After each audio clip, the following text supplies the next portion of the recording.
very first thing that we've got to do is determine if the people that this meeting was meant for are present or not. Now, if you received a letter in the mail that was from my office and signed by me, we're down here trying to get in this please meeting. raise your hand. If you did, And raise them up. they said that you can get a letter Have from all Brian of you Nelson, folks and you gotta be in the signed meeting. this sheet of those that received the letter. Yeah, now he's going over some new rules. What you need to do is you need to sign this sheet, because those people are the ones that this meeting is meant for. Please raise your hands again so that Matt here. Well, I got my video identify you. camera going, so All right, now, the other thing it is, will be. as I have said, the purpose of the meeting is real simple. The new rezoning process requires that the petitioner have an informational meeting with those property owners who have land that adjoins the site to be rezoned. That's why we keep asking about these folks. Now, after that, it really is up to these folks whether or not they want to have all the rest of you here. It's not for me to say, it's not for the county to say, okay? Now, but remember that the purpose of the meeting is for them to get the information. Not that we don't want anybody else to understand this, but that's what the process calls for. We have to basically put a report in to the county commissioners that we had this meeting with that group, and there's about 16 families that are affected by that. So, while we're glad that everybody turned out, we want you to understand that the purpose of the meeting, as far as the county goes, was for them. To my knowledge, unless there's somebody that I did not see, are there any county planning and zoning officials here? Are there any county commissioners here? Okay.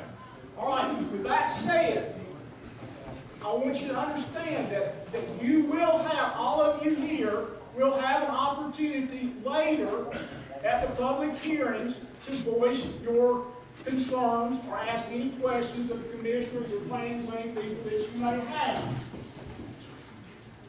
That's not what this meeting is for, okay? So what we're going to try to do is we're going to try to give you a presentation. That presentation, again, is primarily made just for those folks because they're the ones that are most affected here. We also will go over a lot of the other issues that many of you may have questions for. We're going to ask you to please hold your questions until we're finished. We'll try to keep the thing fairly straightforward and brief, but we want to keep it moving. Okay, we only have 2 hours for this, and we can't get bogged down in trying to answer questions as we go along. Now, after the folks that have the adjoining property have signed this sign-up sheet, we're going to pass it around and we're going to ask that everybody else sign it. Now, if you're here as Mr. and Mrs. or whatever, you can just do it and sign it like that. Each individual person doesn't have to sign. Now, how many of you here are not a Stokes County resident or do not own property in Stokes County? Okay. The reason that we asked that question is that there was an article in the paper that was trying to get a lot of folks from Pilot Mountain to come out.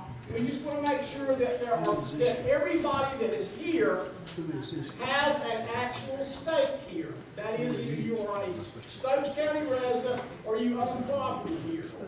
And we're not going to ask you to leave, sir. We've got enough proof. But the point of it is that there's a lot more people that do come in. We may have to try to make some changes. So please, yes. If you only want the 8 or 10 property owners to sign the paper, why do you want everybody else's signature and address? That's required. Why? That's what the county commissioners in their planning session say, okay? So everybody that's here, I don't think so. if you're not, well, sir, if you're not willing to sign, then that's okay. But that's what the rules are. Okay? The rules basically say people that attend are to sign the sign-up sheet. Okay? All right. Now, with that being said, we realize that this is an issue that certainly is on a lot of people's mind. And we're going to try today and alleviate some of your fears. We're here to try and get the information to you that you will need so that you can actually see the truth in some of these issues. There's been a lot of information out there.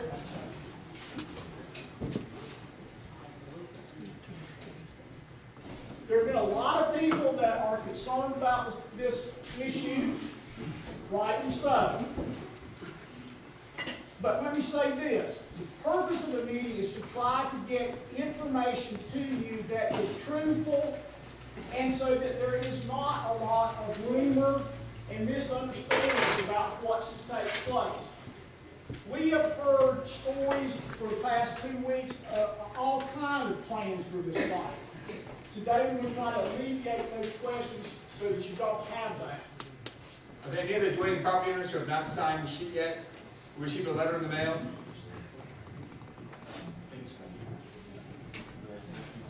All right.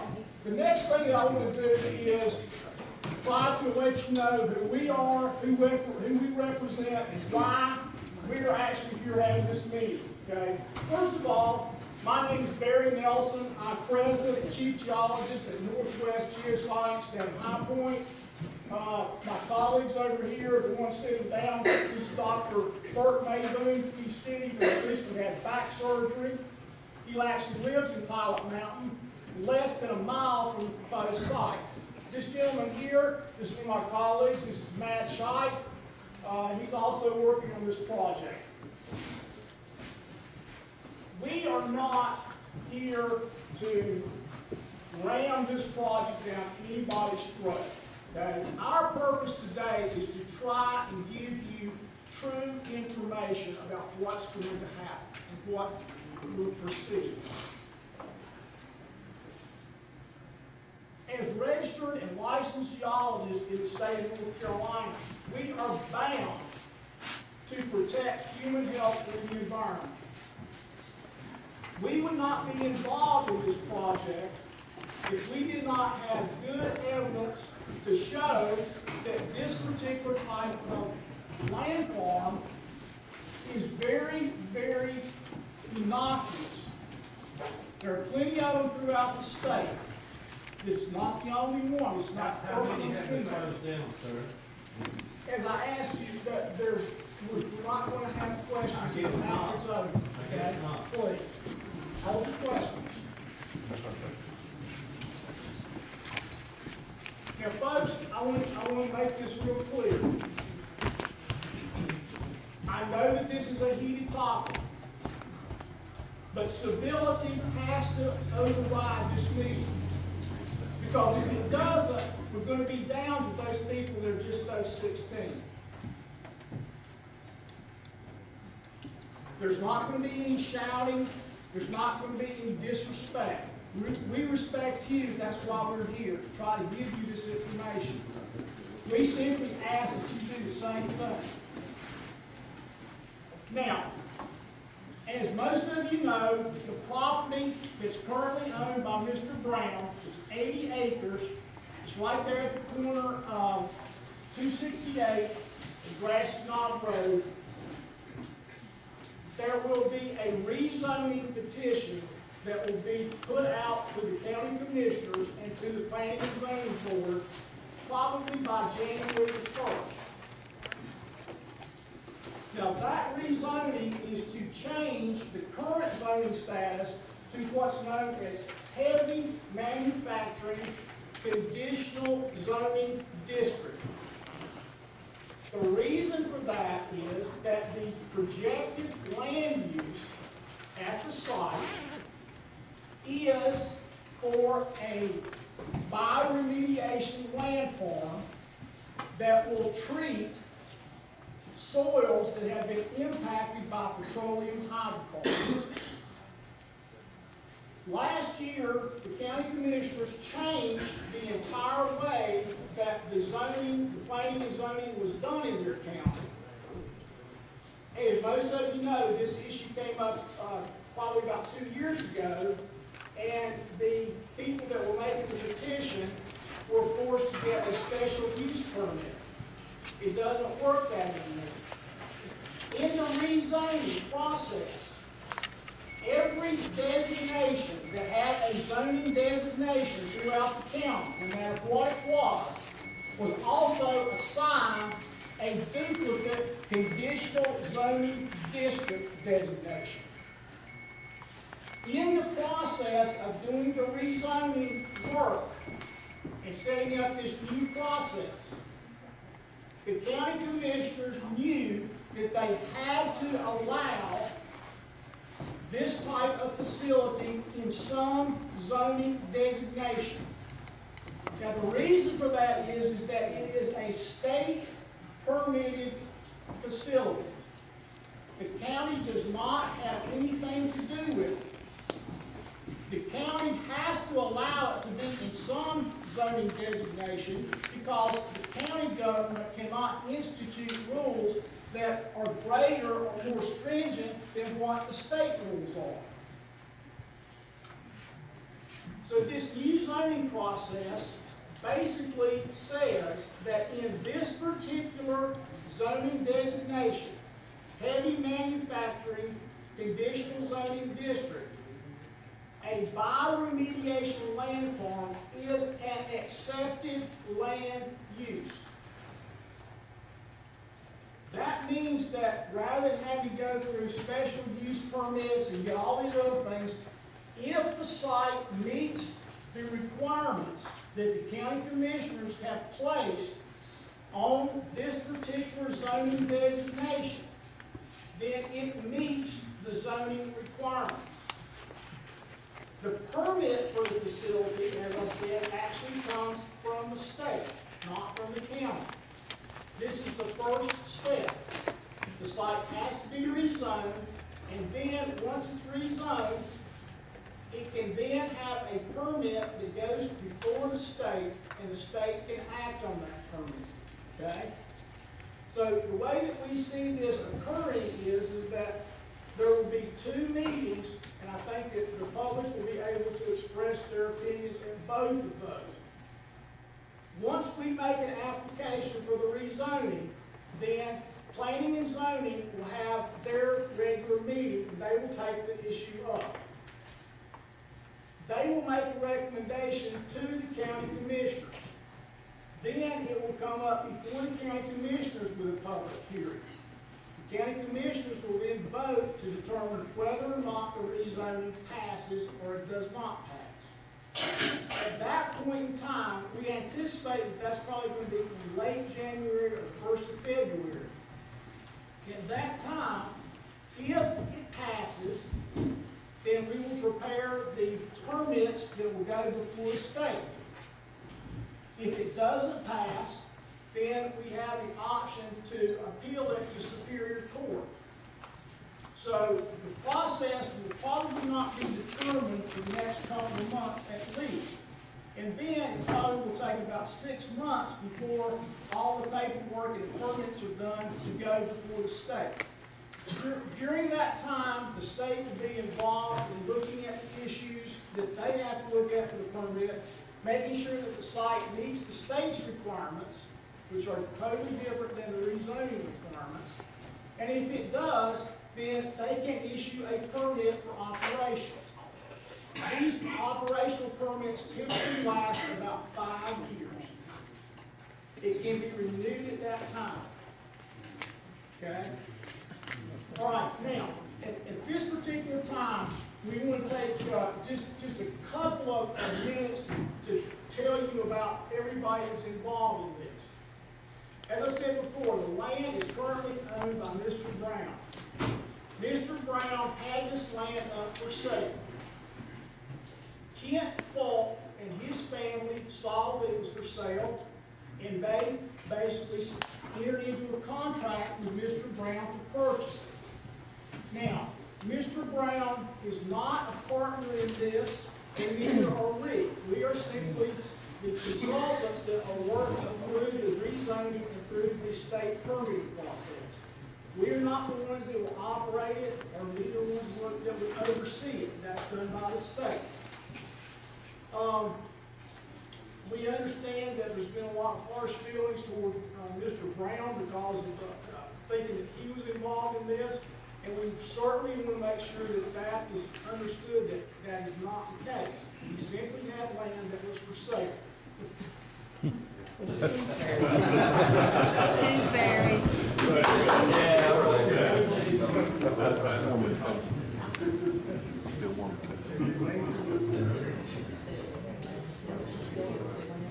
If you remember when this issue came up a couple of years ago, there was another site that was being explored, and it was determined, there was an application that was actually filed to have the special use permit granted.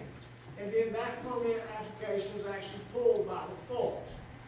The reason for that was that they tried to listen to the concerns that the citizens had about that particular site. And so, in doing that, they determined that maybe that was not the best place for this to actually be located. And this one is. Why is this one better? There's creeks on this property too. Sir, I've told you this is the second time. I'm trying to tell you, we're not going to go through question and answer, or we'll never get through. Be honest with me. Be honest with me. If you will give us a chance to make our presentation, and then you have questions, we'll answer them. But please, let us proceed. Okay? I don't want to have to stop the meeting again. There's a sheriff's deputy back there.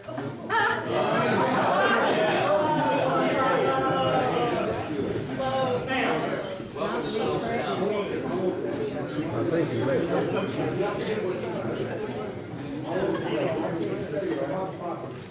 I can't stay here at 5 o'clock, I got it before. Do you have any handouts you want to leave the property? No, we do not. Okay, that's all I wanted. Are there any places around Danbury under consideration for that?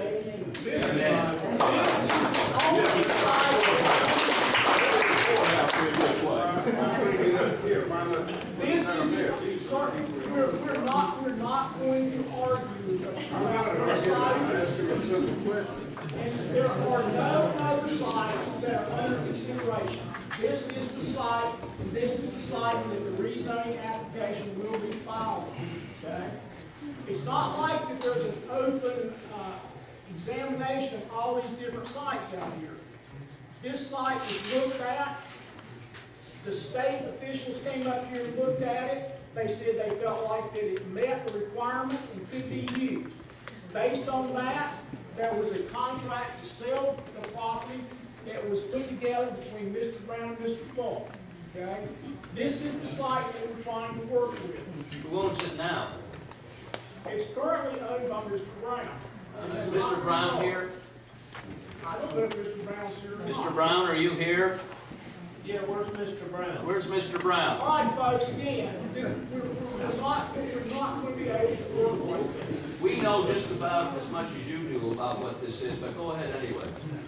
Well, I would like to try to go through our presentation. As I said, if you have questions, that's that we will try to answer. But this continual interruption is just not going to work. All right, the first thing that we want to talk about is where the site's located. Obviously, it's located at the corner of 268 and Grassy Knob Road. It's fully in Stokes County. It's over a mile from the county line.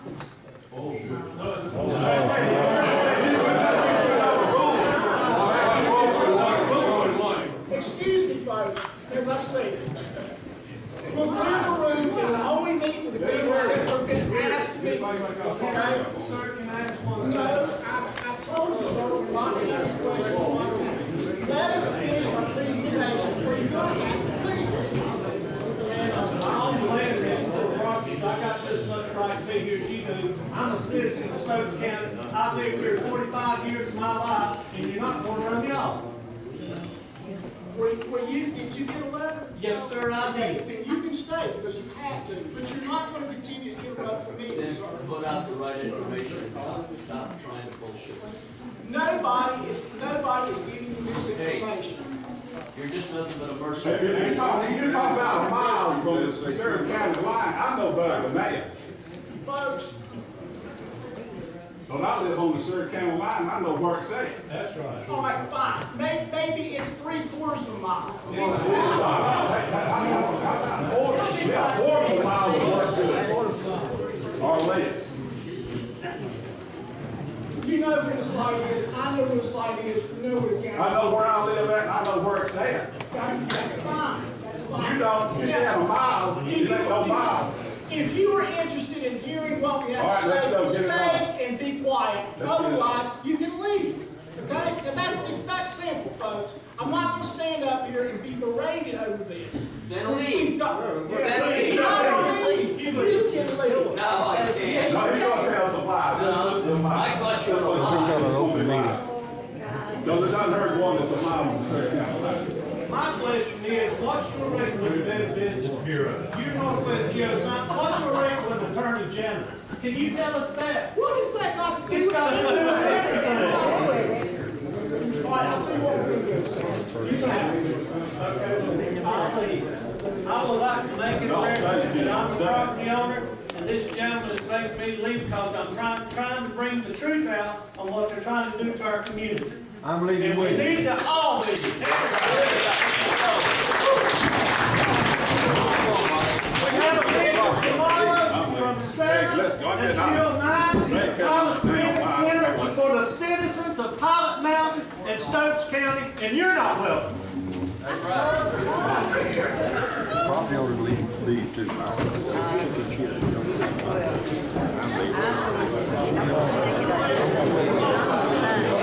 video.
we've got to be able to move forward and get to it. So please, try and hold the questions till the end. The first thing that we want to do is this.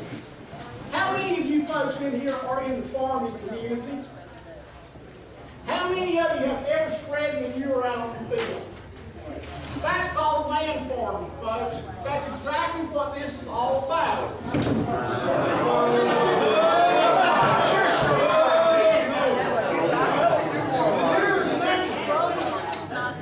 Land farming is a permitted process in the state of North Carolina. That's what this is known as. It's bioremediation land farming. What it does is it takes a material and it allows the naturally occurring microbes that are in the soil to break those substances down so that they are in Like no a second, how concentration. many years does it take to do that? It doesn't take but a few weeks. Okay? A few weeks. Sir, do they know that's the Biohazard, rock what it is. right there? We have got to go out and have the soil scientists evaluate the site and look at the soil and look at the depth of the soil. We are required to keep this in the upper 8 inches on the soil column. That's why it doesn't get to be a problem for everybody, okay? This material is not brought out there and just dumped in gigantic loads. It's basically putting in a controlled thickness out onto the soil. And it's not going on the entire 80 acres. We'll look at some maps in a minute. We'll try to get some of these fears that you have answered. We're not trying to do anything that's going to put anybody here in any kind of jeopardy for their health, and we're not trying to put anything that's out there that will harm the environment. Okay? This is something that not very many people are familiar with. This process has been going on for years and years and years in North Carolina and other states. I want you to look at this particular slide. What is the soil treatment landform? It uses the naturally occurring bacteria to break down materials that are in the petroleum. Petroleum is not a hazardous waste or a toxic waste. Why did they move it then? It has to be moved real simply. This is the source. We're going to go over this and we'll talk about the source. Okay? A soil treatment landform is not a landfill. There's nothing that's going to be buried there.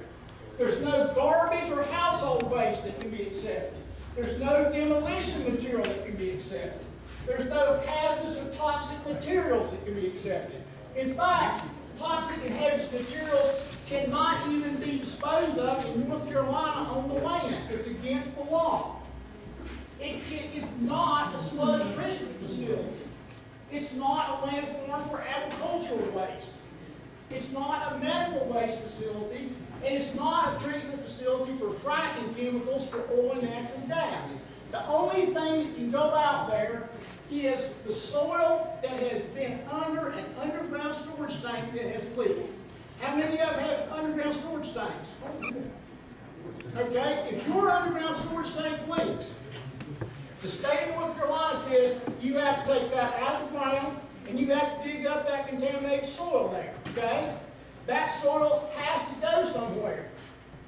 These are the facilities that they go to. The material does not come up out of the ground sopping wet. It's not dripping with oil or gas or anything like that. The earth materials have basically sopped up some of this material as it leaked over time. But it's not like you're going to have this slushy material that's anywhere. It's not like that.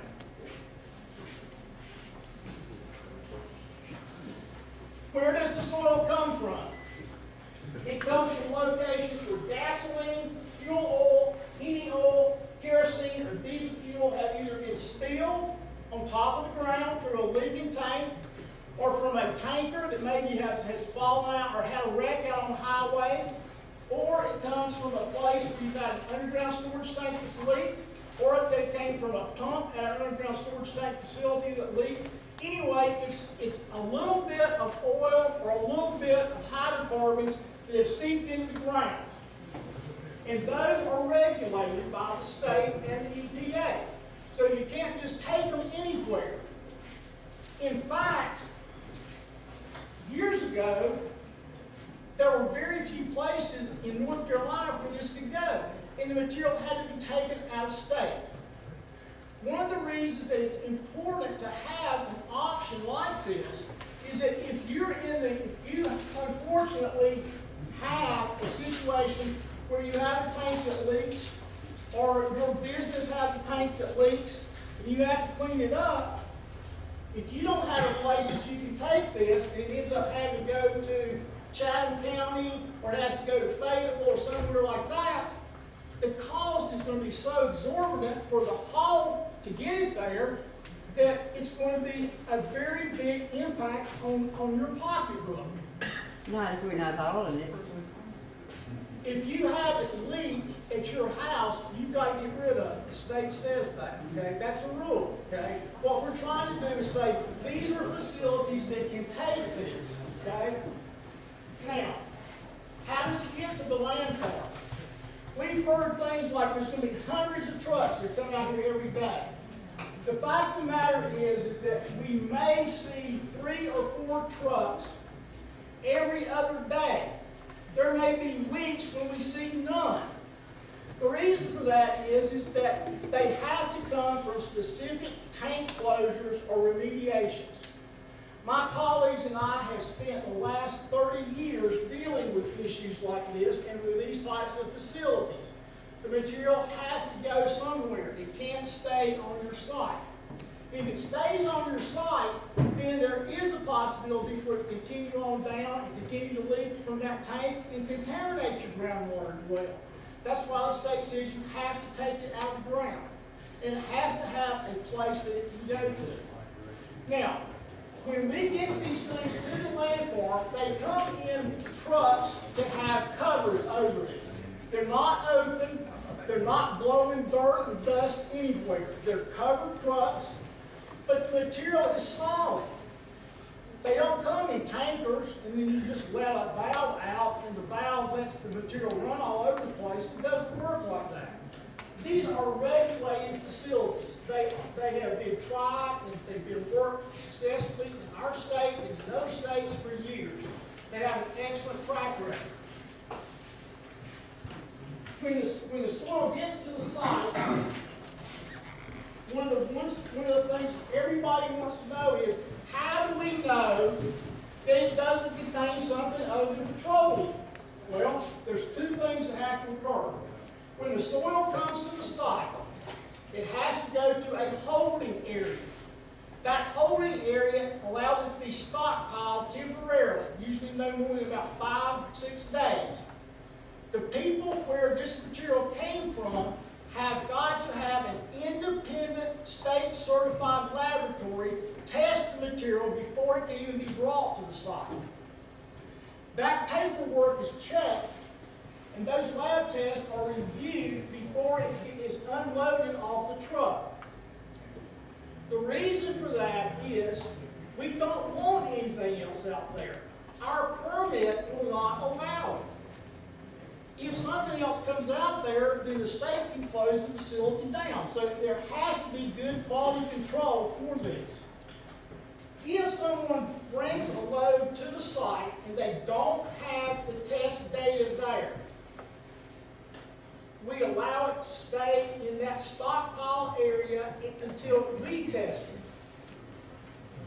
That test again goes out to a certified laboratory that's designated by the state. It's an independent source.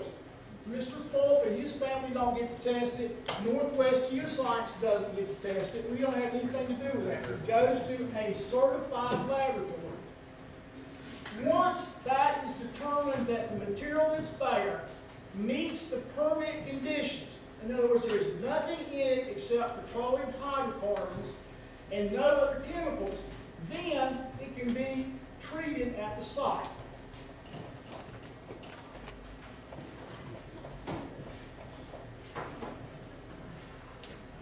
Now, as I said, what happens is that these are all done as batches. If it comes from this site, it goes to a certain area on the treatment, in the treatment zone. That is located using the GPS coordinates, the four corners of it, so that we know where it came from. And then we basically have that so that it can be spread. As I said before, it's spread in thicknesses that range from 3 to 6 inches. That's all. At that time, we may add fertilizer to it, we may add lime to it, depending on the pH of the soil. The reason for that is that we want to stimulate those little bugs out there because we want them to do two things. And everybody here likes to do that. They like to eat and they like to make more little bugs. Okay? So we want to set up a process that allows them to use this material, this soil, as the nutrients that they're going to eat to basically reproduce and also to live off of. Now, we don't have to go out and get bugs. They're out there. Every soil zone out here already has these things present. Once we have tilled the site, and once we have completed where we think that enough time has gone by, what we will do then is we will go out and actually collect samples of that soil take them back to the independent laboratory and say, does this soil now meet the state standard? In other words, the stuff is gone. If it doesn't, we continue to till and treat with the fertilizer or additives or whatever until it does. And we'll keep testing until we know that it meets those standards. Once it meets those standards, then that particular area or that particular batch of soil, the owner of it is sent a letter saying that it has been successfully treated. At that particular time, if there is more soil that needs to be brought out, then we can reuse that particular area. If it's not, then we will plant a cover crop on it, such as grass or whatever, so that we don't have erosion from that particular site.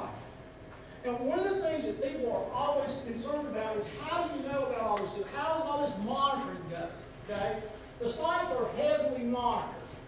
Before we can even start, the soil in the treatment area has to be tested to make sure that it's got the nutrients, that it has the conditions that will actually allow these bugs to live and to multiply. We have to put in at least 4 groundwater monitoring wells at the site. Before anything comes out there, we have to test the groundwater to get the background data from it to show that there's nothing there to begin with. We have to collect stream samples. There's a couple of streams on the site. We have to collect samples up gradient, adjacent to the land farm, and downstream from the land farm, so that we know that nothing is being released. We also have to have an erosion control plan that's issued by the state, so that no soil can escape from the treatment area. And we also have to have an erosion control plan, so that if it rains during the time that the material is out there, and anything is carried, it will go to the erosion control pond and not enter into any of the streams. There are buffers and there are berms that are around the treatment areas so that none of this material can escape. A little bit later, we're going to talk about the permitting of this. This is called a zero discharge facility by the state. We have to get what's called a non-discharge permit. That means nothing can leave the site. It has to stay there. If air is a concern, we can always do background air quality testing. It's not required by the state. The reason for that is that by the time the soil has been impacted at a site, notice down in that tank, the volatile organic compounds have long gone, okay? And the other thing is a lot of people are concerned about odors, they're concerned about the air quality. Studies show that you are exposed to more of the petroleum compounds each time you go to the gas pump and actually stand over putting gas in your car than you can from these facilities. They have been tested and monitored for air releases all over, so this just doesn't happen. Do lab results ever get altered? No, You ma'am. don't know that. No, ma'am. The certified laboratories are not, they are independent sources. They're in business not for these folks. They are there as testing laboratories. The state comes in and has them run standards and checks, all quality control checks throughout the year. They are certified by the laboratory program for the state. That just does not happen. Everything's always open and above board. Yes, ma'am, it is. Why would they offer something? That would put them out of business, or they would run the risk of being closed and shut down. It makes no sense. Okay, once the land farm operation begins, as we said, each batch of soil is tested before and after it gets there. Each quarter, groundwater samples are collected and tested from all of the monitoring wells. The stream samples are tested on at least a quarterly basis. And again, while if there is a concern or there's any odors, we can be forced to do the air quality testing even though it's not part of the permit. Now, next area. We have described to you what the land farm process is, what it is not. We've discussed with you how it is monitored. We've discussed with you how we go about getting it permitted, okay? We've indicated that it is a zero discharge facility. In other words, nothing leaves the site. Is there any aspect of that that you have a specific question about? I'll take maybe 2 or 3 questions at this time. Yes, sir. Will the berm be around, around the whole property? We'll show you all the setback requirements in just a minute, okay? Yes. If you're saying none of the soil ever leaves the site, I mean, it seems to me that you're gonna do nothing to pile up soil, and so how high is the soil gonna be piled up? Well, first off, when we say that the soil is not leaving the site or nothing leaves the site, what we're saying is that nothing that has not been fully treated cannot go off-site, okay? In Winston-Salem, the city of Winston-Salem and Forsyth County love to get the soil from these facilities. They get it by the truckloads and use it for mulch around all of their flowers and things throughout the city and county because they are so rich in nutrients. So as it piles up, it will be carried off? We don't know that, okay? First off, we don't know what the volume would be if it would be necessary, okay? To tell you, we'll look at this in a map in a minute, but let me say this. The county commissioners say we have to have a 50-acre tract for this. 50 acres. We're looking at purchasing 80 acres. Of that, we're probably only going to have 2 treatment cells that are no more than 5 to 6 acres each. So it's not like this whole 80 acres out there is going to be full of land treatment area. It's not suitable, okay? The state has certain slope requirements. We have setback requirements, and we'll go over those in a few minutes. But that's right. As far as leaving the site, not until everything has been tested and confirmed that there's nothing there. Yes. Talking about leaving the site, I'm also concerned about the vapors leaving the site for those who live nearby. As we said, the vapors, the testing that the state has done and the EPA have done at these sites throughout our state and across the country show that these vapors are not a concern. And that is because most of these organic vapors have already been long gone from these things. Whenever an underground storage tank leaks, it may take 10 or 15 years before that leak is discovered. All of those volatile organic compounds, the ones that you smell, they're so strong, those are long gone because those are the first ones that get stripped off, okay? So when this material comes to the site, you could actually take a handful of it, put it up your nose. It's going to have a little odor, but it certainly is not going to be something that you have to hold way out here because you can't stand it. It's not like that. The materials are just not there anymore. Yes, sir. How many, so if I hear you right, there will not be a requirement for air quality permits, or it would be well within the complying for the North Carolina toxic air pollutants. The state does not require air quality permits for these facilities. That is correct. Now, if there is concern or if there is a complaint or something like that, then the state is more than likely going to have somebody go out there and take some samples from the site. But that's not something that has to be done on a regular basis like the groundwater in the springs. Yes, sir. Yeah, you're talking about the vapors is completely gone. That's not 100% true in the case of a wreckage of a truck overturned, and they bring that soil in from the side of a highway that has a moisture to it that has the petroleum in it now. First off, is that true or not? Well, let me say this, okay? To answer your question specifically, it's not going to go out to the land farm if the material is dripping, okay? We can't do that, okay? It has to dry before it can go out there. So in that process, most of those odors and those vapors are going to be gone, okay? Now, if it's a release that just happened yesterday, it's not going to be out on the site the next day, okay? It doesn't happen like that. it could go to the staging area, but if it's like that, more than likely it's going to be covered temporarily, okay? All right, one more question before we move on. Yes, sir.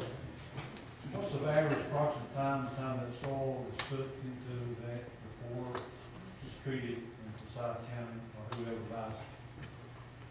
How long does it stay there? It depends on what the initial concentrations are in the soil that's brought there.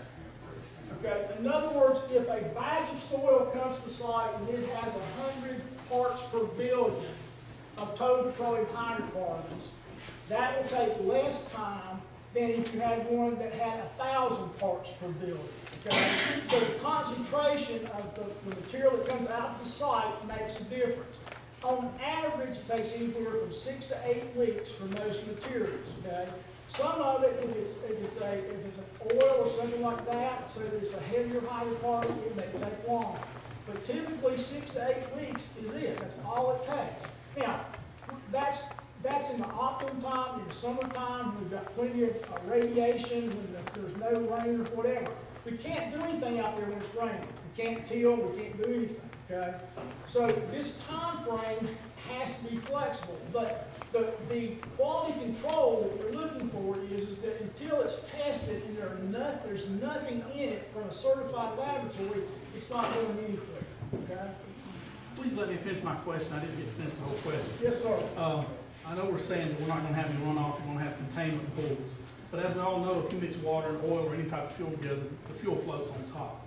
So if we have a downpour, even with that pool, it could happen even with dikes in the pool, that some of that water floats the oil or fuel to the surface, and it gets into a stream or into a fish or something and gets into a well. It doesn't happen. And the reason for that is, as we said, there are runoff control ponds that prevent any water from entering into the streams, okay? The sediment control ponds are there for two reasons. They control the water runoff and they control the sediment. They are designed so that there is no way that they're going to be overturned or that they're going to overtop or whatever. They don't get to the streams. I understand what you're saying, sir, but unless you make it like a swimming pool with concrete under it, we wouldn't be able to get septic tanks in these vicinities here if it wouldn't perk into the ground. It's a holding pond. You've got to remember that the soils around here are extremely impermeable. They are extremely impermeable when it comes to water. That's why that this material does not suddenly become a groundwater contaminant. It just doesn't work that way. Okay? The soils that have to be at this site have to be there so that they can allow for this bioremediation to occur, and they also cannot be permeable enough so that runoff water or whatever seeps down through them and contaminate the groundwater. Okay? Yes, sir. What will this do to wildlife around the area? If there's ravens in the quarry there, what will it do to wildlife? I mean, the chemicals in that dirt and stuff. What will it do to deer? What's gonna happen to the bugs? Are they gonna fly to China? These are not birds that fly around. These are microbes. This is bacteria. Okay? This is bacteria that's in the soil. As far as wildlife goes, the sites can have fences around them. They can be fenced off. But as far, let me ask you this: do you actually think a deer or something's going to go out there and chomp down on this? Evidently, that's not a problem. There's ravens in the quarry up there. There's ravens there on Pilot Mountain. There are ravens about a couple, 300 yards from there. And there's farm ponds in there. Yeah.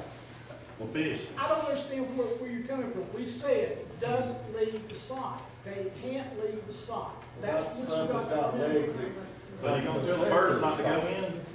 I mean, if it's a raven, they're going to fly over the fence, sir. And do what? I mean, go down there and eat the soil? Maybe a seed in the soil. I mean,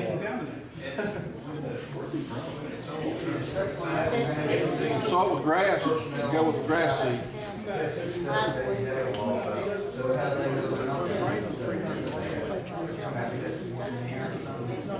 The question that he's asking is there someone from the state there to oversee the operation? The answer is no, because the paperwork is constantly generated. Let me finish. First off, if a batch of soil comes to that site, okay, there is a record of it coming there. okay? That record is going to go to the state, all right? So this thing about bringing soil on or not doing the paperwork or whatever, that doesn't happen. The people would lose their license if they do that, okay? Yes, sir, I'm going to ask one more question, Mr. Jones, about it, and then we're going to move on. Yes. Yes, in all your company's experience in doing this, have you ever tried to convince the public that having a petroleum treatment area, I'm not a geologist, a petroleum hydrocarbon storage area, have you ever been able to send that as an economic benefit for the community? Well, there can be. What? land values around the area? Here's the way that you have to look at that. As I said,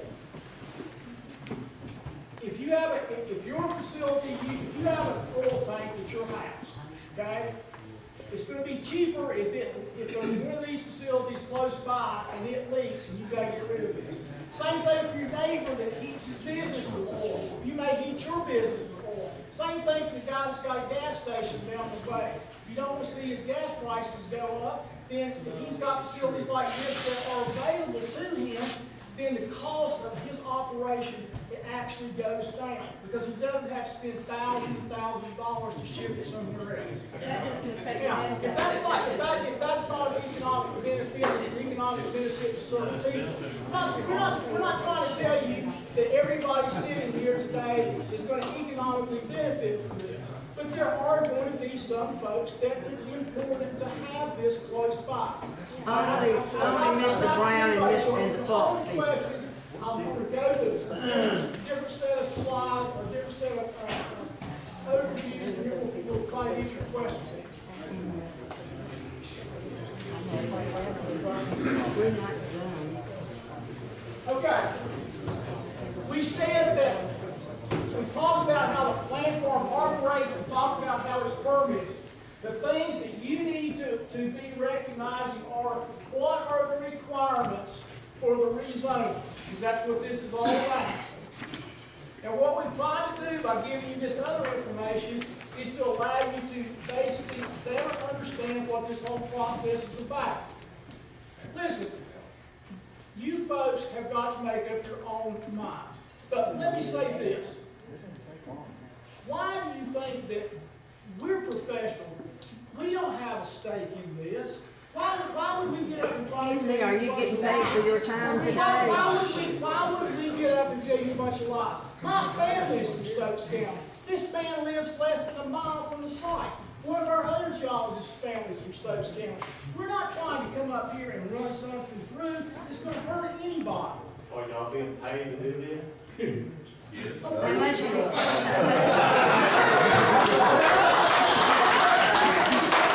does not mean that we're not honest.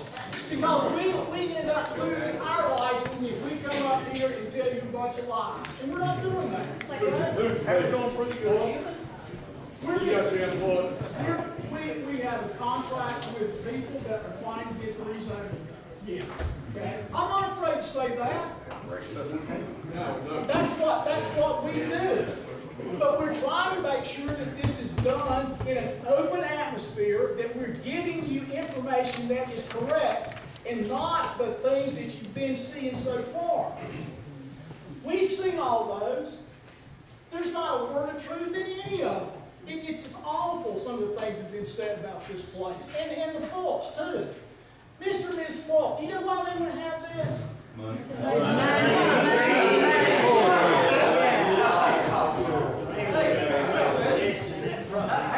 How come they got land in Denver, have to put it down there? Because it doesn't meet these requirements that we're going to go with. Okay? Well, let's finish this, all right? The county says what you've got to do to have the land rezoned, all right? First of all, as we said before, under the new designations, this is an accepted land use in this zoning district. The current zoning designation for the property is agricultural low density. Okay?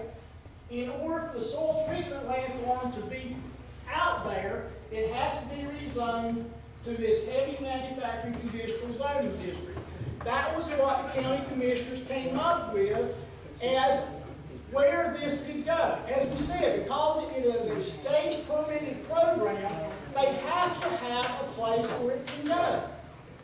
Now, why do you not put it in Danbury? Again, we say it's a land farm. It has to be in an agricultural area, okay? Also, and we'll look at this in a little while, this is in a relatively isolated area when you look at where this material is going on the 80 acres, it has gigantic buffers around, okay? Now, the site has to be 50 acres in size. The county commissioner said that. You've got to start with 50 acres, okay? This one's 80, all right? Now, they said it has to meet all the state regulations and state requirements, okay? It can. It also has to meet any federal regulations. Well, there's really no federal regulations that govern this because it's all governed by the state. The other thing is that it has to have buffers. We're going to look at those in just a few minutes. The important thing is that they said that you could have it fenced or have other buffers that screen it from the area surrounding it. We'll look at those in a minute. The other thing is it had to be located. This is the most important thing. They said in their rezoning language, it had to be within 5 miles of either US 52, I-74, or US 311.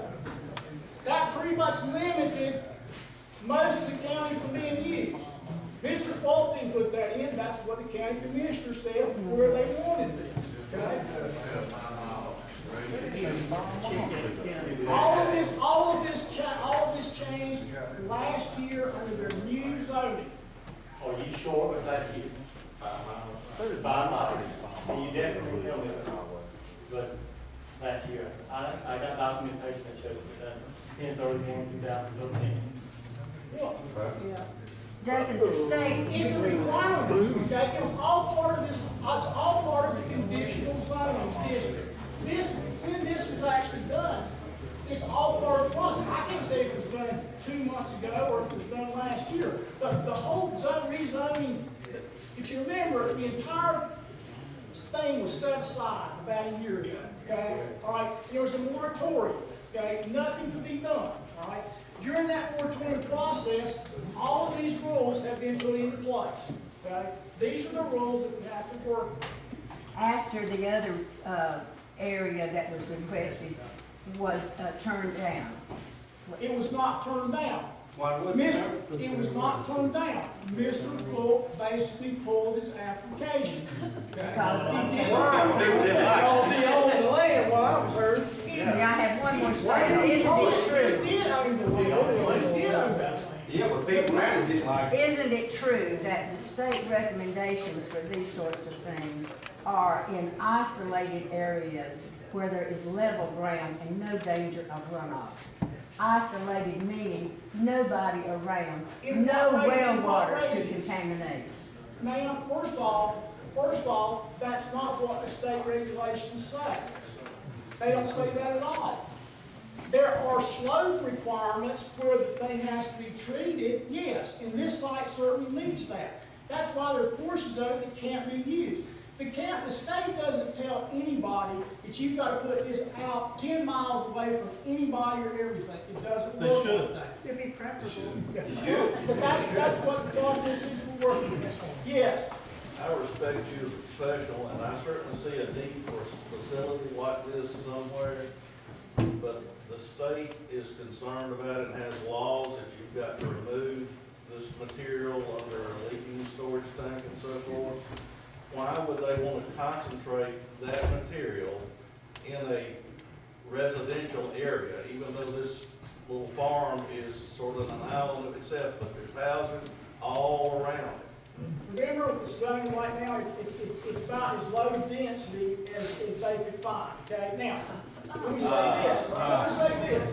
There's no place anywhere that it's going to be completely isolated for miles and miles around. And if you wonder why the state doesn't do this, I don't know.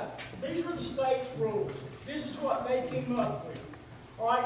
again, it doesn't have the potential to have any effects on groundwater, okay? Now, I'm gonna have to move on, okay, folks? Where's the closest site like this? There's one in Alamance County, there's one in, Chatham. The Chatham County facility is not taking soil right now, but, the closest one nearby is on the other side of Alamance County. What's the Yes, name sir. of it? What's the name of it? I'm sure it was, we call it state. Earth, Fire Bank. The one in Chatham County is a brick plant, okay? They are not doing land farming. Before you move on, what about radioactive material? If a truckload came through the area and had an upset or something, what happened with that? They would call in the Department of Energy and the military and all their radiological people to swoop down on it. There's no radiological waste or anything like So that. that has nothing to do with this? No, not at all. Benzene on that process. The benzene is present and it breaks down. What about lead from the older tanks, when I have lead in the fuel? That is tested, and though it has to meet certain concentrations. The lead concentration cannot be very high or can't be landformed. That's just, okay? All that's determined in that quality assurance test. Yes, sir. Whose water, is this the city of King's watershed? Whose watershed is this? Where's the water going down? This is not. Goes to the Yadkin River. It's in somebody's watershed. It's not, it is not in a watershed overlay, okay? That means, what that means is that the intake is miles and miles and miles and miles away, okay? No, it's not in a protected zone, okay? What would become of these facilities in the event that a 5-year permit isn't reissued? Well, all the material is broken down, it'll be just pure clean So soil. the facility can be just abandoned at that point after 5 years if it's not reviewed? Or surely there's some sort of process for leaving the facility? They have a review every 5 years. They can have their permit renewed, okay? It can be And renewed. if it's not renewed, what happens? It can be anything else. The only thing that's restricted is no food chain crops could be planted on the treatment area for like a 5-year period, okay? So I guess it's dangerous. I guess what I'm saying is there a period of monitoring after that? It will have to be monitored after Even it's shut down. if a permit is renewed? Yes. Sir, one quick question. Let's say that this phase is accepted, it's rezoned, this has been operating for a year or two, something like that. Now, since it's rezoned, what happens in the future? Now, can the state, can they expand this for other? No, absolutely not. Yes, I am. Everything's great the first 2 years. This is a dedicated petroleum land treatment facility only. It cannot be used for anything else, period. Again, remember what I said. There are no land-based toxic or hazardous disposal sites that are even allowed in North Carolina. Now, I can't tell you that if let's say the county wanted to put a sanitary landfill up there, they may be able to do that. Because it's in rezoning. They couldn't do that. I don't know. Yes, this is the last one, I'm sorry. You mentioned is it the Wheelie Lane Land Farm down in Alamance County? Earth Tech. There's one that's called Wheelie Lane Land Farm, and it's under review, according to Diener. They have to have their permits reviewed, yes. Right, but apparently in talking to Diener, there is some question about Alamance County. Well, I can tell you this, according to the state, there are a couple of them that are gonna be up for review either this year or next year, okay? But whether or not they are actually re-permitted, I can't say, that's up to state. All right, now, The one in Alamance County, I spoke to Dina about the same one, she's under review about it. That got to do with their paperwork. nothing contamination. Because they said they checked the surface water and groundwater, there's no contamination present at all. It has to do with their paperwork trail to and back to that's why it's on the review. Okay, what we're going to do right now is I want to show you the way that we're looking at the site. This is preliminary because it's up to the state to look at this and tell us whether or not this is acceptable to them.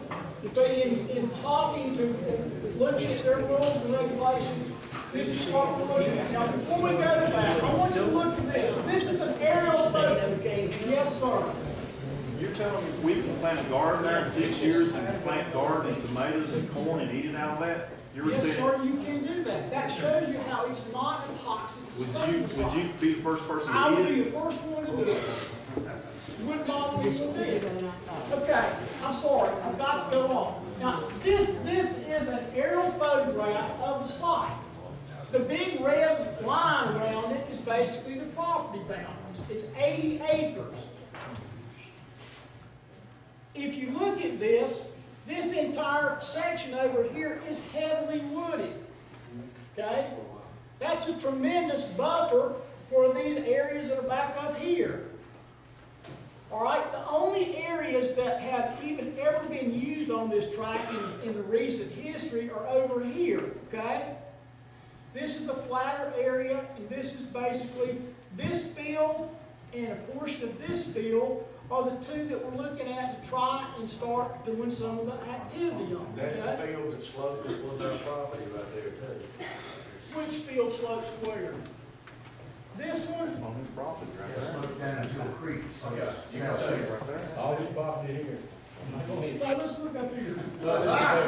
This is federal. Somebody needs to take him off the land. What's that? Go see the land. When it rains, it don't take long to rain. This runoff runs down to our property here. It may This do creek that. runs right down through here. It may do that, but here's the thing, okay? If you notice, you see this knob right here? This is what we call a surface water divide.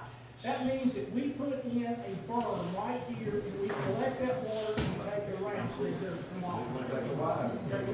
It probably will, but that's the kind of safety that's burnt, that's the safety that's built into this. Okay, let me go to this. What I've done here, remember, these are all heavily wooded areas.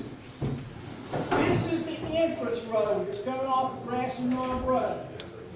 It comes in here. There's a scale house that will be put here, and then we come around this screen that's natural with all these trees.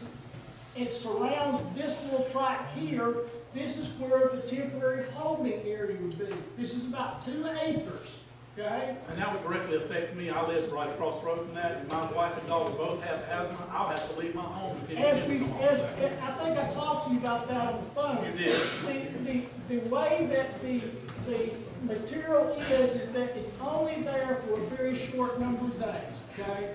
Very short term. It's not there very long, okay? And what about the next level? Is it going to be a continuous operation, right?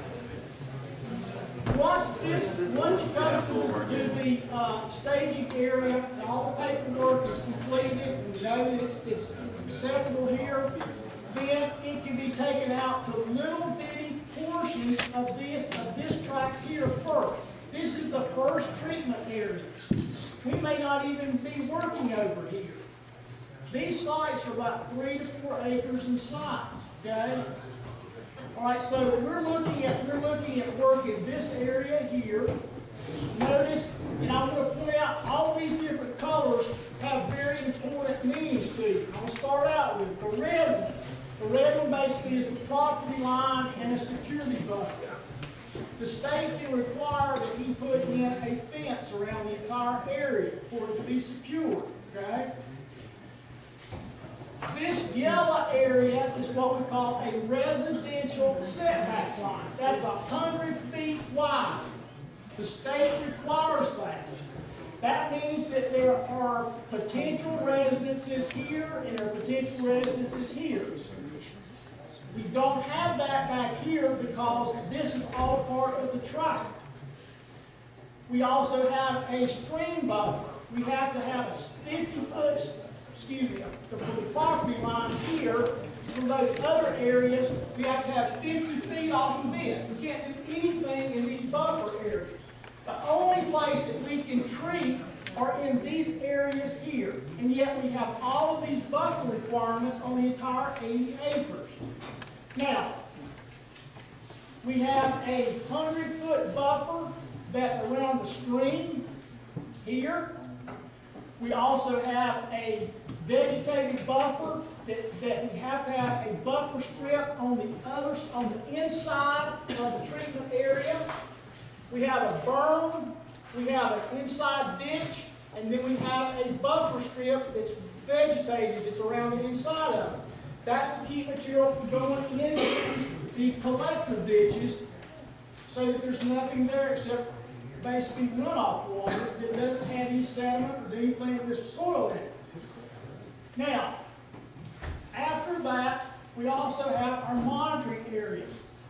We have groundwater monitoring wells all around each one of these units in up-gradient and down-gradient directions so that any potential impact to the groundwater will be detected. We also have monitoring points on the stream up here. We don't have to have it on this stream down here because it's nowhere close to the site that's being used. So we have to have three stream sampling points up in here, all right? Now, these buffers are part of the permit. And the state, when we turn this in, they will look at this site development plan. They will come out there, they will look at the site. They will look at the report from the soil scientist who says, yes, the soils that are here are suitable or they're not, okay? Now, we've been told by the state already that the slope requirements and these other setbacks are consistent with what they require. So again, we're talking about this 80-acre tract. We have to have 50 to meet the county commissioners, and we're talking about having areas that actually receive soil no more than around a maximum of 10 acres. So that's 70 acres in this tract that has nothing on it. And if you look, if you look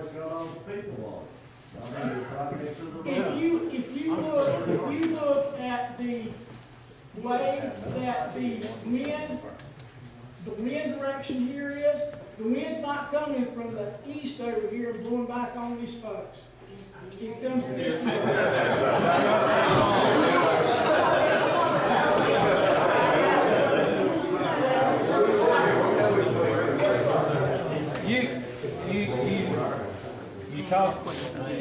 You talked of the monitoring for the wells.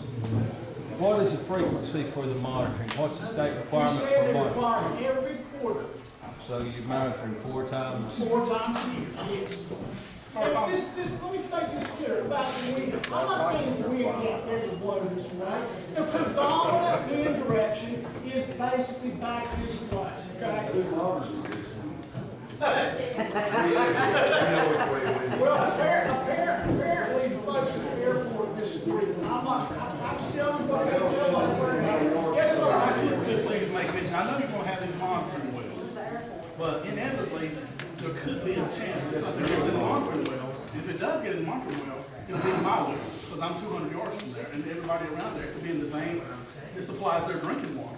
Sir, the direction of groundwater flow on this site is towards this stream. It doesn't come back this way. We don't know where the veins come from, sir. They could be coming 100 miles away. Well, let me say this, okay? Y'all think that we're a bunch of hired guns or whatever. My background is groundwater hydrology, and I'll hold that to you forever and ever, okay? The groundwater flow direction here is towards this stream, okay? Your well, your individual well, that's 200 feet of water over here, cannot pull a groundwater contaminant from this site to it. Doesn't work that way. But if it found its way into your testing well and then hit a vein that was coming from elsewhere, it could hit multiple. These wells are in the upper soil zone, in the regolith zone. They're not in the deep bedrock. We have to catch it up here first before it gets there. These wells probably won't be any more than 40 feet deep. And the reason for that is you want to catch it as soon as possible if there was a leak, which there can't be. Okay? Yes, sir. If somebody gonna be on that site at all times, because, hold on, let me finish. Because I got a truck, I know what it's like when you're trying to get a delivery done. And say somebody's not there, they got some soil that hasn't been treated yet. And they said, well, dirt, I can go ahead and dump it, I know where they dump it at. And then they get out of there so they can get back home, so the DOT don't get their hours. Is there a way that somebody can stop that, somebody gonna be there all the time? First off, they can't get into it because there'll be security gates. Okay? Now, That's what I'm asking, somebody gonna be there monitoring this gate. the operator, I'm not saying that the Faulks will have somebody there every single hour. I don't know. They're not required to, okay? But if you can't get in there to dump it, what are you gonna do? Nobody's gonna dump it out on the road. What I'm saying, if he can't get in there to dump it, then what is the driver supposed to do with the contaminated dirt that he has? Take it back where it came from? Before he ever brings it to the site, he's going to contact these folks and find out whether it can even get in. You don't just show up at these facilities with what it's. Well, I know that, but see, when they got contaminated dirt, like you said, they gotta have a way to communicate back and forth. But That's if he why gets there, today, if they can't communicate with cell phones and all that stuff that we got today, there's no way to communicate. I'm not trying to give you something, a short answer. That's not something that I would be concerned about at all. If the guy shows us a truck driver, he shows up there, and there's nobody there, do you think he's gonna dump it? No. But I'm saying, you're not getting what I'm saying, if nobody's there to monitor it, he comes up with a truckload, he's got time to dump when he get back home. Is he gonna take the dirt back home if nobody's there? Or is he just gonna dump, or is he gonna sit on the side of the road and wait on somebody to get there so he can dump? He may wait 10, 15 minutes, he's not gonna wait all day. You still didn't answer the question. Well, what I'm saying though, is somebody gonna be there monitoring, because if this is some contaminated dirt, right? They got to dump it. Okay, if the driver has been there before, he can get in through the gate. So you're saying you're gonna have gates right there at the road closed all the time? That's right. If there's nobody at the site, the gates are gonna be closed. We have to have that security, okay? Yes, sir. I'd like to make a comment. You saying all this to say, my concern is this. We started the Cedar Acres some years ago and invested about $250,000 in there. And we sell home sites, and we've got people that own homes in there that probably are in this room. Are you saying that this heavy industrial zone is not going to affect any of our land values? Who do you think will buy a lot next to a heavy? Sir, I didn't say that at all. And I'm not going to tell you that it won't, okay? The purpose of this is to inform you of what this process is about and to try to allay some of your fears about the safety of that. I'm not a real estate agent. We need to talk to somebody else about that, okay? Yes, ma'am. I need about a minute. This is a reasonably educated community, academically and sensible wise. And due to human error, divine intervention, or whatever force, what are the chances that an accident has never happened at this type of facility or will not happen at this one? To make this product go further into the land, or our water table, or the atmosphere. And will you or any other person or group pay for the devaluation of our lands and homes, or pay the co-pays or balancing our insurance policies? Will not pay us up to that happen? This is not the thing to do that. Let her finish. Yes, it is. No, it's not. That has nothing to do with. We are sensible people, and everything you're saying is not sensible. Ma'am, that's your opinion, okay? And I respect yours, but I'm telling you, if you've got a question about this or guaranteeing this or that or whatever, those are not questions for us. We don't have those authorities. We didn't make these rules, okay? We didn't make the rules. Right? What we're trying to do here is disseminate true information, okay? And let me say this. Of all of the facilities that have been permitted by the state of this type in North Carolina, there's more than that, sir. There's a lot more. There's a lot more than two. I can take you there. I've been there. Well, if everything We have been, yeah, and you can say this is just not the case, but I'm going to tell you what we've been told by the state.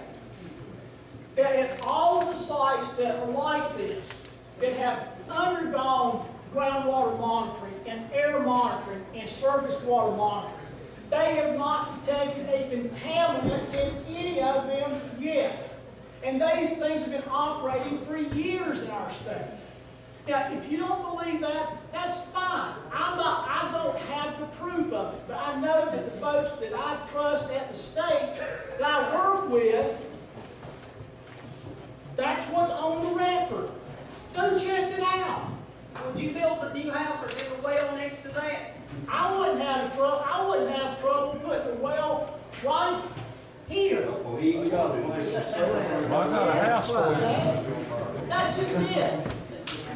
I'm telling you that the chances of groundwater contamination from this are not, they don't happen. Because you're only doing this in the upper few inches of the soil. Where's the water start at? Up the top or down at the bottom? The water table. I've never seen it go up yet. It all goes The there. water table is about 30 feet down, okay? That's where the water table is. Between that upper zone and that is 30 feet.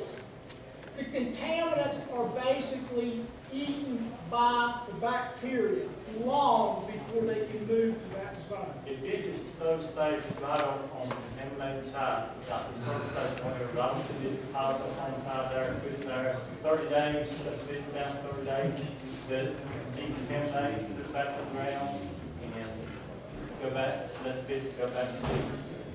He's talking about it's not no danger. Fish on side, not fish on side. The state allows that, but they only allow a certain small amount. The state allows that. I'll tell you this, and this may be something that you didn't recognize you've never run into. If your neighbor has an underground storage tank that's a helium tank that leaks, and he has less than what, 5 cubic yards? If he has less than 5 cubic yards of soil that would require to be going here, he can put it in his front yard and fill it. And you don't have any say-so. These are the state rules and regulations. They don't look at this material as being toxic or hazardous. That's what we're trying to get everybody to understand. Let me ask you this, quickly. Oil comes from natural processes, okay? Petroleum is from deep in the earth. We're all geologists here. Deep in the earth by heat and temperature and pressure. And they're formed from naturally occurring organic materials, okay? All right, when it comes up and is put into gas and oil, it's still an organic chemical. That means that it breaks down. But they add It's not like they don't add hazards to it. Why would they add hazards? I don't think they add hazards. Those additives are there are some additives there, yes, but they're not toxic or hazardous either. Well, you hear a lot of things, fellas. You hear a lot of things. When this material is put on that soil, and it gets socked with fertilizer and it's killed out there, it's going to break down to those same natural organic materials that were present when it was formed years and years and millions of years ago. Okay, built out, and they built no grass there, good. That doesn't occur, that's not what state rules say, so that's not what. Well, there'll be some risk. Yes, ma'am. Let's just assume that this is right, it's not hazardous. Is there gonna be an odor in the air, like we've all driven through places and can't wait to get to the other side of those places, and people that live there have gotten used to it, and people that visit can't wait to leave? There's two things I want to point out here. If you're standing at this property line, you will not be able to see any of these treatment areas. You won't be able to see what's going on, okay? There's going to be visual buffers. There's going to be visual buffers, or they're going to be set back from the land so that you can't even see it. As far as the odors go, the odors from these small areas, you're not going to have odors that go out over acres and acres and acres and acres of land, okay? I'm not going to say that in a super hot time in the summertime that you might not go by there and get a little whiff, but it's not. It's like I said, you get more exposure at your gas tank. Right, I wasn't talking about exposure, but I wouldn't want to stand next to where I pump my gas and smell that all day either. Okay. Talking about odor. It's not going to be like that. It's not going to be like that. Listen, I'll be honest with you. We actually thought about this. We thought about bringing a 5-gallon bucket of this stuff up here and letting you smell it and see what it's like. Okay? But we didn't want to have people say, "Oh, you poisonous." We could bring a 5-gallon bucket in here. I could sit right here, and I'll bet you that there's not 5 people sitting right here can smell it. It's not like that, folks. If you don't believe us, go to these land treatment facilities that are out there and check them out for yourself. The owner doesn't know where the property, it doesn't stop at the property line.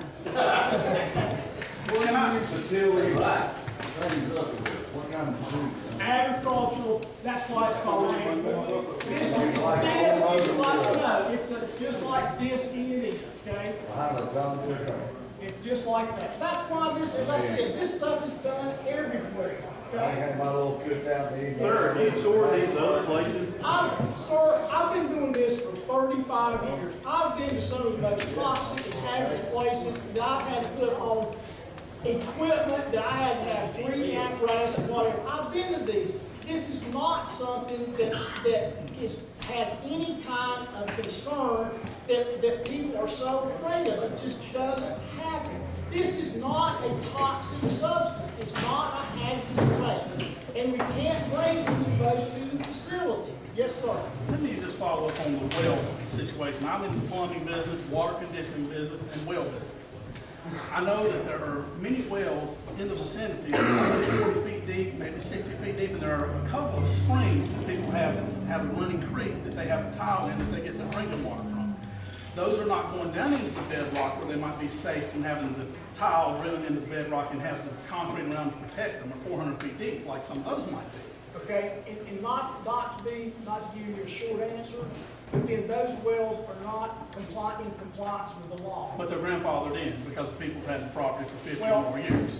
They may be, but what I'm saying is that they don't comply with what we know, and you should know too, as a typical well today. But you need to know that these exist in this area. Okay, If sure. this is information That's we need, fine. you know. If you want to go out there and locate those for us, I'll be glad to go with you. Okay. But what I'm saying Have you been out to the site? What I'm saying is that if they're out in this area, there's no potential for them to be concerned. Okay, there's no potential contamination there. Yes, I've been to the site. This like several times. Yes, sir.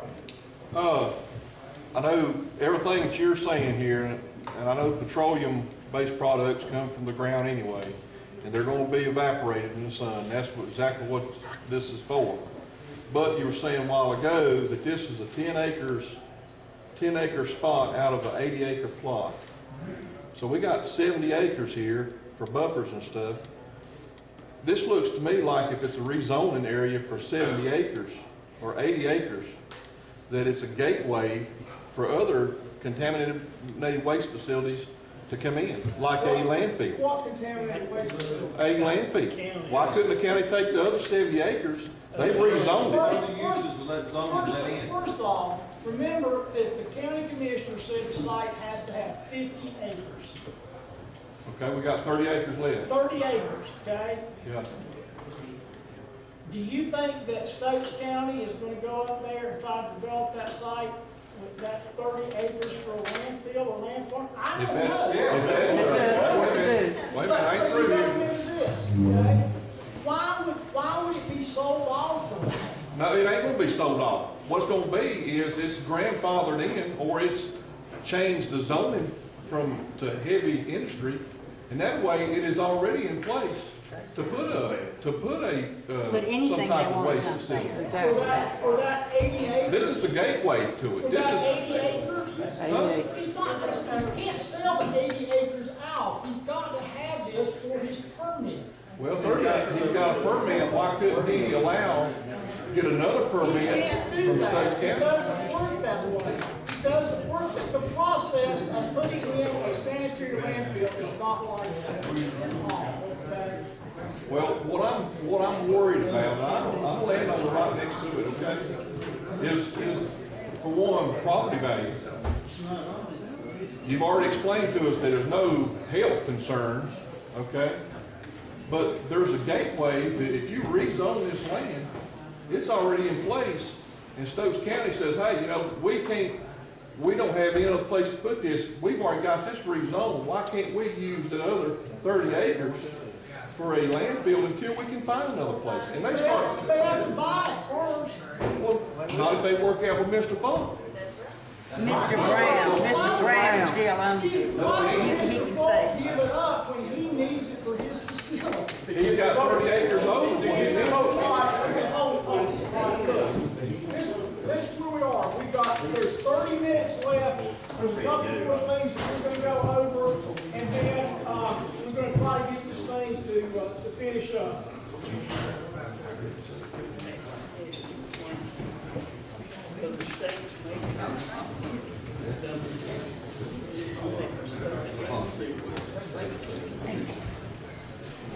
Sir, you or nobody else in this room will be responsible if they're not allowing for possible error in the future.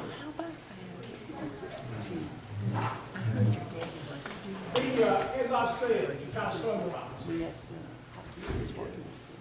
the purpose of the rezoning is to allow Mr. Falk to go to the state and request a permit for a dedicated bioremediation landfill for petroleum impacted soils. This is not going to create health concerns at this site. The traffic counts are not going to drastically increase. As we said, we may have 4 trucks come up there today. We may not see another truck until the end of the week. How would you know that?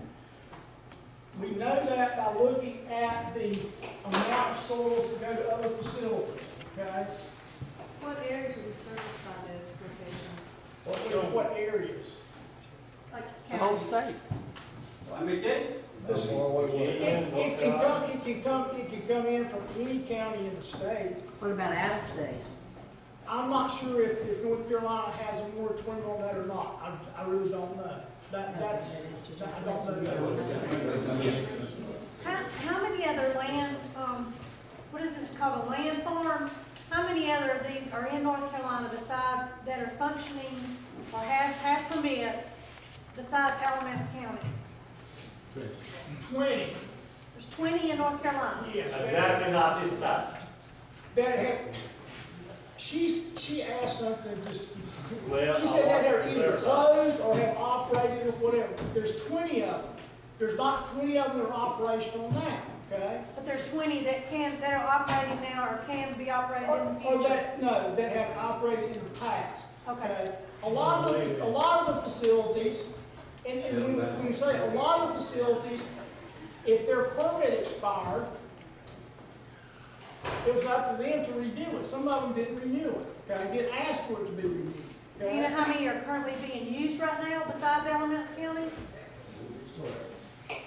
He's going to look at it. He's going to make more points. He's going to look that up. While we're doing that, who else had a question over here? Yes, sir. With the low volume of load that you're talking about, how can this be profitable to somebody that this kind of money in it, it just don't make sense. Sir, I don't know the answer. I don't know the answer to that, okay? Later on, maybe we'll. I don't know the answer. What are the typical charges to dump stuff like that as far as a per ton basis or to reclaim out of it on a per Well, ton? the individual operator sets his own fee schedule, okay? Now, if it's brought to him, then it's gonna cost less than if he goes to get it or transports it or whatever, okay? From what we understand, Mr. Falk is intending on having it coming to him, okay? So he will come up with a per ton cost based on what he thinks will be necessary to run the operation. I can't tell you what that is. The size, by the way, question actually are 25, 26 registered sites, and of those 25, 26, 6 are inactive. So basically 20 active sites at the moment. What was the reason for becoming inactive? I don't know. Don't know? Some of them have actually expired, permits have not been renewed. But remember, if where you're going on this is that they were closed down by the state and weren't being permitted, there's no evidence of that at all. And how many of these sites was that big, not the sites y'all proposing to put in? That's my answer, because I have heard across the board several times from reliable sources that there's only a couple in the state, exactly like the one y'all talking about. That's not true. Well, can you give me the one that might be, do y'all have that? He said he's wanting to know how many petroleum land farms, just like this one, there are in the state. That same type outside and everything. Yes, All of the land farms have to be outside. The facility that you're thinking of down in West Salem is not a land yeah, but farm. then it's also some that do agricultural type products for the farms. I talk about exactly like this side. There are probably 3 or 4 brick sites. Those are the ones that are not taking any more soil, okay? And the reason for that is they've taken soil and they've got it, and they can't use it as fast as they thought they could, okay? Because all the ones I heard was after I decided, I thought trying that side, to go see some of these sites, is in Caswell County and Alamance County. That's the only. There are several down east. But how can somebody give me this information? I see what, you can call the state and they will give you the same list that we've got. okay? Yeah, and people have to call the state and say they all will not like this particular site. I know there's 20 on there. You go on the website and get all the business that he got. I got that at home. Well, you know, we deal with a lady in Winston-Salem that oversees this program every day. And I know that in our discussion with her, she'll tell you there's a lot more than 2 sites like this, okay? Okay. All right? Some business, we can't find the information. Well, you can go to the website, it'll tell you. I got the website, I got that. Which website? What is it that you're looking at the website and you don't think it's like this? How do you think it's different? Because I had asked people at the county, I asked people at other people had actually called, Dina, and they had actually said that exactly like that site is on the 2 and the 7. Have you called and talked to the people at the Winston-Salem Regional Office that oversee this program? I have not personally, but other people I know they had called it. You need to do that. They'll be glad to talk to you. Okay, I'll do that. Will the products that are being brought to be dumped on this land come from out of state or in-state or both? Ma'am, first off, there's not being dumped. Or whatever product that's disposed of on this land, will it come from North Carolina or other states too? I know that it definitely can come from anywhere in North Carolina. I do not know if the state allows it to come from other states or not. I said we do not. We've answered, I'm sure we've answered that question 3 times. Yes, ma'am. Well, you didn't answer the other 2 times. Yes, ma'am. My question is on the outside borders, perimeters, you have the fencing, you have the trenches, you have the erosion control, the vegetation or whatever, how often do they redo these trenches and areas surrounding the whole perimeter or the perimeter of the site that they're working in? How often do they redo those or check to make sure that they've not eroded from? Well, they have to keep those maintained. I mean, those have to be grassed in. They're like grass channels. They're not just open earth ditches. I mean, that would not comply with the erosion control permit. You know what a grass swale or grass waterway is? Yes. That's the way it is. Okay. Okay. My question is just, is this something that they'll do? Is it maintained? Is it maintained? Is it something they do once every 5 years when they renew the permit? Or is it something that they stay up on? They'll have to mow it and keep it low, just like it was a channel or a grass swale.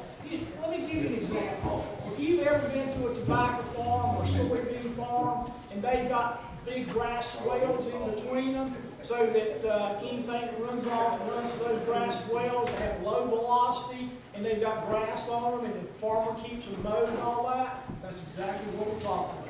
Yes, sir. When you find out these containment pools that may catch the runoff water, are they going to be concrete or are they just going to be ground? Because they definitely, if you have a containment They pool, do not have, these are, do not have to be lined. if they're not lined, if you have a buildup of water, it's undoubtedly going to sink into the ground further than 6 inches. Yeah, like this past year, we had And, power. and let me say this, okay? Remember, those runoff ponds stay on the site, okay? And even if you have, say, a foot of water in those particular areas, they don't stay there for long, okay? And they don't percolate. A foot of water is not going to percolate 30 foot down to the water tank. Unless it hits a fissure. If it hits a fissure, I mean, what do you think happens with sinkholes in the road? We don't have sinkholes in this particular. Well, not particularly, but there could be. And the fissures you don't have until you get to bedrock. In general, you don't. There did used to be quarrying over here nearby. Some of the ground could have been disturbed. I know the previous homeowner of my house said that his basement was cracked and he had to rebuild the wall in the front because of that. Okay, folks, this is where we're going to come to the end. Now, I appreciate the folks who have stayed around here and tried to listen and tried to be civil. And I apologize to those that tried to disrupt the meeting. We were told early on that was going to happen. I'm disappointed to come to Stokes County and try to conduct a meeting to let people get information that's truthful and to see that kind of thing happen. Now, we have to send in a report to county commissioners, and we've got a tape over here that shows all of this. Now, the reason for that was simply so that they can get a feel for what's going on out here and the fact that we had a meeting. Again, the purpose of this meeting was not for an open forum.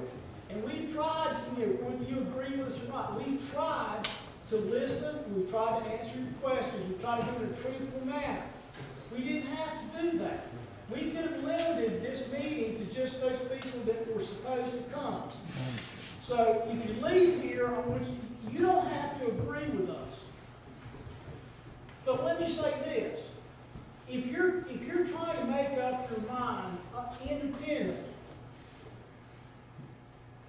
it seems to me that you would listen to the folks like us that have been doing this for so long, that are environmental scientists that know this back and forth, and that we tell you and we show you and we demonstrate to you what the regulations and the rules are. Again, we didn't make those. We have no control over it. But our job is to work with people that have facilities like this that they want to put in according to the law and according to the regulations, and for us to make sure that they meet those requirements. Okay? So when we make these petitions to the county commissioners and when we go and take these permit applications to the state, we're certainly not going to propose something that we think is going to have any adverse effect on human health or the environment. Now, you might disagree about what it does to property values or whatever. I can't say. That's not my job. That's not my responsibility. I have nothing that does with that. But as an environmental scientist, I can tell you that these facilities have an excellent track record throughout our state and other states.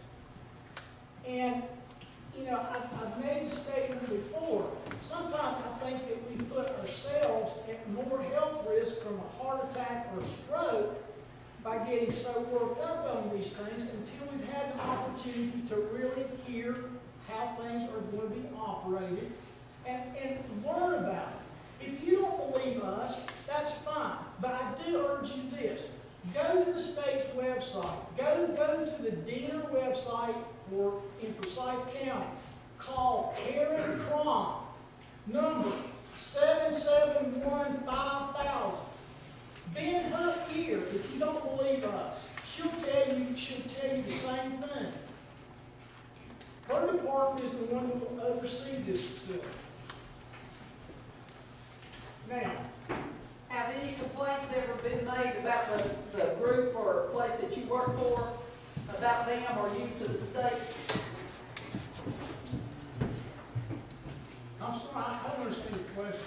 I said, have any complaints ever been made about you or what your group does, your work, for whatever state group that makes complaints or monitors? No, we have a high standing with NCD. I'm not saying that that's the truth. What? We have a high standing with the NCD. The government organization oversees these kinds of activities. We have a very high standing with their government organization. What about their business bureau? No complaints made there? As far as I know, Does any of these facilities burn the dirt or they just use the micro? None of them actually burn. Some of the brick plants basically will feed small amounts through their kiln and they actually go into the brick. Okay, so they drive the contaminants off at high temperatures. The problem with that is that they can't. There's not enough of the bricks or materials being made that they can get rid of the soil that they've already taken. And that's why most of those facilities are not taking the soil. So y'all not gonna burn any dirt stuff? No. Just No. use the micro. This is land treatment, land farming only. And when I said this before, you know, everybody laughed. Well, but think about it. The same process that's used to get rid of agricultural waste. That's what this is all about. That's why it's called land farming. It's a tried and true method. It works. And to summarize, I appreciate your patience. I hope that you can at least say that we tried to present the information to you and that we tried to answer your questions honestly. You may not agree with them. I can't help that. But the point is that there will be times for you to voice your opinions, and those will be coming up, and you'll certainly be advised of those. Again, I appreciate you coming out, and those of you that are still here for being as civil as this has gone. If you don't have any other questions, we're kind of going to let this thing wrap up, because we've got to be out of here by 5. The Roar Tank Club is nice enough to let us stay until then, and we need to try to clean up for them before we leave. I understand you're gonna be giving feedback to the county commissioners. Yes, sir. Could we see a show of hands who, after we've seen this presentation, I think you've done a good job trying to explain this, no problem with that. Could we see a show of hands of those here that are still opposed to rezoning this site? I appreciate your efforts on that, but And I suspect all of those that left felt the same way. we will be glad to put that in, okay? We'll be glad to say that the folks. Make sure you do. Yeah. That the folks took a hand show and decided to new county commission. Commissioners vote no on it. What's the probability of the state saying yes? If the It won't county, go to the state, they say you no. may not have heard it. Early on in the presentation, I said that the process is this. If the county commissioners do not approve the rezoning, Right. Mr. Falk can take this to Superior Court. What's the probability of the Superior Court of the state saying this qualifies, everything's in place and it qualifies, and the state saying it's a go? I would say. Will they override the commission? Yes, sir, absolutely. So, I mean, in other words, the commissioners vote yes or no has no meaning. No, that's Fault not. can go straight to the state. That's not true. He's gotta go through the channels, but he can still make it happen. Mr. Falk has these options. If it's turned down by the county commissioners, he has an appeal process. He can appeal it to Superior Court. Right. Now, when it goes to Superior Court, the way that will look at it is that judge will look to see whether or not he met the conditions that were set forth by the county commissioners. And if he does, then more than likely that judge is going to vote in his favor. So then it comes. Then, at that particular time, he goes to the state and puts in his application for the site to actually get the treatment permit, okay? Now, the way that typically happens is that he sends it in. If the state has questions or concerns about it, they will come back and they will try to work with him to make sure that the site either can be permitted or totally can't. In other words, if they feel like it cannot be permitted, it doesn't meet their state requirements, they will turn it down. But that's a negotiation process at that particular time to get that permit. He may go to them first and turn it in and say, look, we feel like that this would be better here or this would be better there. He says, fine, we'll incorporate that, we'll resubmit, okay? So, to say that the county commissioners really have no say, they do have a say. That's why the process is there. But there is also a process that Mr. Fulton has to appeal that to a higher level. How long does that need? So the judge? I don't know. So the judge can make the final decision as it goes, even if the commissioners don't know. He can do that, yes. So Who pays for this facility to be built? Mr. Fulton. Is he a resident? Yes, sir.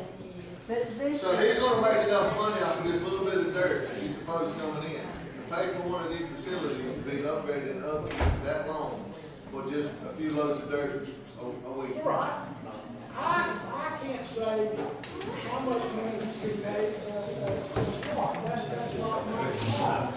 He obviously feels that he is looked at everything he can, okay? Sir, Mr. Raymond Brown is the landowner of record. You keep saying Mr. Falk. Mr. Falk is a relative of Mr. Brown, and so it's all cut and dried. It's Raymond Brown trying to unload 80 acres of land that he bought. Right, he's got a bunch of money tied up in it, and he can't get it out. Bottom line. Mr. Falk has to purchase the land from Mr. Brown. Mr. Brown is not the one who is doing the rezoning. It's in his name right now. Okay? Well, in his name until about 2 days ago when he took his name off the petition.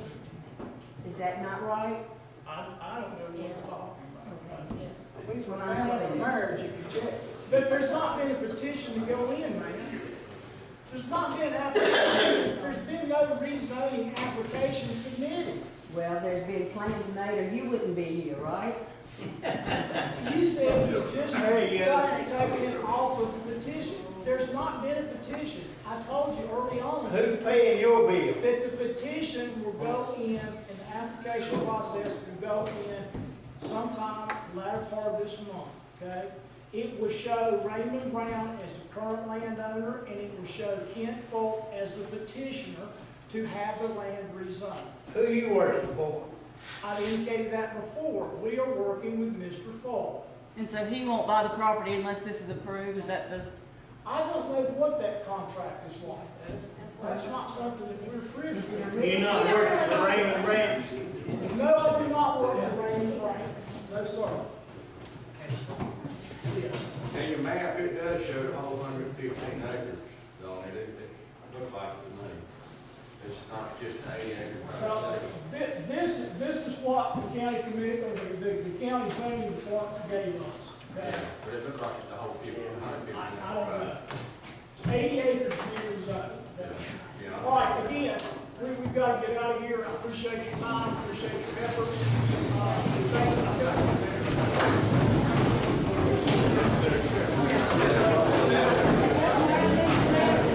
you. Is what topics we're interested in, where our gaps are, but additional information about U.S. capabilities and U.S. gaps is provided as part of that. So I'm going to assume